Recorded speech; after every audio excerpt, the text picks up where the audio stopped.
Bem-vindos, turma, a mais uma videoaula do 7º ano. Então, estamos ao estudo das estruturas vegetais.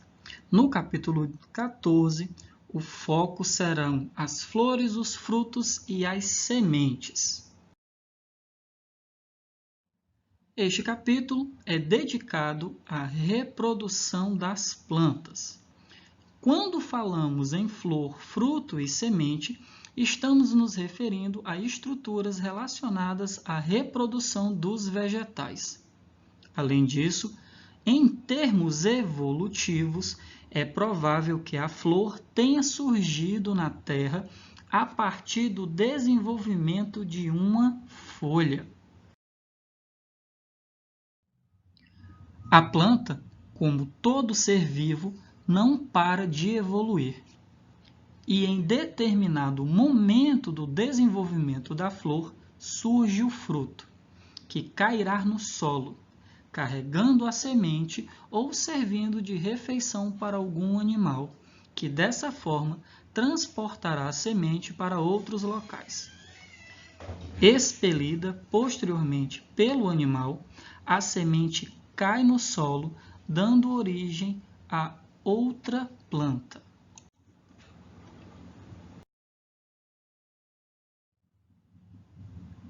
Então, turma, vamos agora aí começar falando pela flor.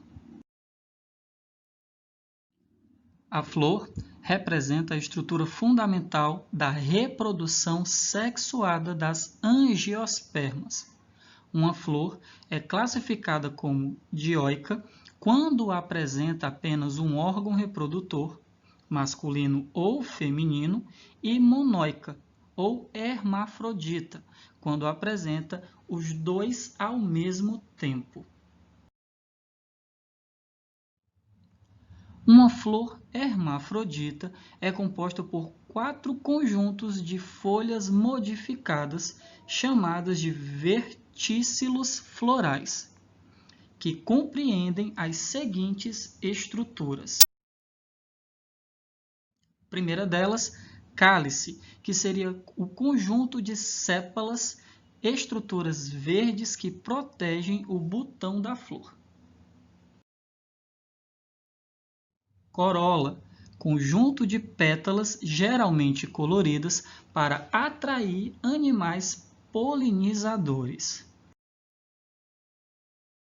Androceu, constituído pelos estames, estruturas onde são produzidos os grãos de pólen, correspondente ao aparelho reprodutor masculino, de onde saem os grãos de pólen transportando as células germinativas até o aparelho reprodutor feminino. As estruturas que compõem o androceu são a antera, que contém os grãos de pólen, e o filete. Gineceu, que é constituído pelos carpelos. Possui uma região mais dilatada, chamada ovário, onde são produzidas as células reprodutoras femininas, chamadas oosferas, como nós já vimos aí anteriormente. Corresponde ao aparelho reprodutor feminino dotado de óvulo que contém a oosfera, que será fecundada, originando o embrião vegetal. As estruturas que compõem o gineceu são o estigma, o ovário, que dará origem ao fruto, e o óvulo, no qual se formará a semente. A corola colorida e o aroma das flores são fatores de fundamental importância na atração do agente polinizador, seja ele um pássaro, um inseto ou outro agente. Ao ocorrer a polinização, a planta será fecundada, dando origem a uma semente que abriga o embrião. Agora aos tipos de flores. Como vimos, o grupo das angiospermas podem ser divididos em, olha aí a palavra difícil, professor, monocotiledôneas e dicotiledôneas. de acordo com uma estrutura chamada cotiledone, que corresponde a uma espécie de folha modificada que serve de alimento ao embrião contido na semente. Então, as flores de monocotiledôneas possuem aí um número de elementos florais que já foram citados anteriormente em base de 3 ou múltiplos de 3, como nós estamos aí observando nas imagens. Já as flores de dicotiledôneas são flores com números de elementos florais em base de 5 ou múltiplos de 5. Porém, pode ocorrer, mas de forma rara, aquelas com base de 2 ou 4. Vamos então agora falar sobre o fruto. Corresponde a uma estrutura originada do desenvolvimento do ovário da flor. Ele é composto de pericarpo e sementes. O pericarpo surge do desenvolvimento das paredes do ovário e pode ser dividido em 3 camadas, de fora para dentro: o epicarpo, o mesocarpo e o endocarpo. Em alguns frutos, turma, é justamente essa camada intermediária, o mesocarpo, como nós estamos aí observando na imagem, que desenvolve uma polpa nutritiva e rica em açúcares, tão apreciada na alimentação humana. Nesse sentido, turma, os frutos podem ser classificados da seguinte forma: frutos secos ou não suculentos. O pericarpo não acumula água e nem substâncias nutritivas.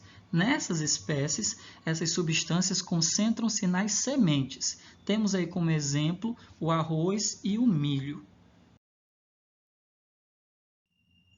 Temos também os carnosos ou suculentos. O pericarpo desenvolve aquela polpa nutritiva de que falamos anteriormente. Podemos aí citar como exemplo a manga, a laranja e, por incrível que pareça, turma, o tomate. O tomate é um fruto. Então, olha só. Após a fecundação, outras estruturas além do ovário podem tornar-se comestíveis. Essas estruturas são chamadas de pseudofrutos. O termo pseudo significa falso. São exemplos de pseudofrutos. Olha aí, turma, a maçã, a pera, o abacaxi, o morango, a banana, a framboesa, o figo, a amora e o caju. Apesar de os chamarmos popularmente de frutas, não são frutos verdadeiros, pois suas estruturas não derivam do ovário. Por exemplo, aquela polpa adocicada do caju não é um fruto, mas uma estrutura que deriva do pêndulo floral. O fruto mesmo é a castanha. E aí, vamos agora falar um pouco sobre as sementes.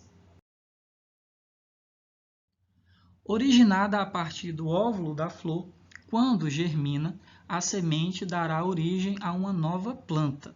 Ela contém o embrião da espécie, além de substâncias nutritivas para o seu desenvolvimento. Tudo isso envolvida em uma estrutura relativamente rígida que a protege da desidratação e da ação de predadores e decompositores. Além disso, ela pode ser disseminada no meio ambiente por diferentes agentes como o vento, um animal ou até mesmo pela ação da água. As sementes contêm estruturas chamadas cotiledones, que são modificações das folhas. Essas estruturas auxiliam no fornecimento das substâncias nutritivas ao embrião. Quando elas existem aos pares, as espécies são chamadas, como nós já falamos tantas e tantas vezes, dicotiledôneas. E quando existe apenas uma, as espécies são chamadas de monocotiledôneas. As sementes contêm o embrião das plantas em sua forma inativa e contam com a ação de diversos agentes para se espalhar, como pássaros ou a ação do vento. Quando ela atinge o solo e encontra nele as condições ideais de temperatura e umidade, retoma seu desenvolvimento. A esse processo nós chamamos de germinação. Então, turma, terminamos aí mais uma videoaula. As páginas que serão resolvidas e entregues por vocês estão nas páginas 190, 191, 192 e 193. A videoaula de hoje foi um pouco mais curta, mas não se esqueçam que esse assunto já foi aí dividido em outros capítulos. Foco, turma, na realização e entrega das atividades, assim como a entrega e realização dos TDs que são enviados a vocês semanalmente. Um grande abraço, desejo que estejam todos bem, com saúde, e até a nossa próxima videoaula.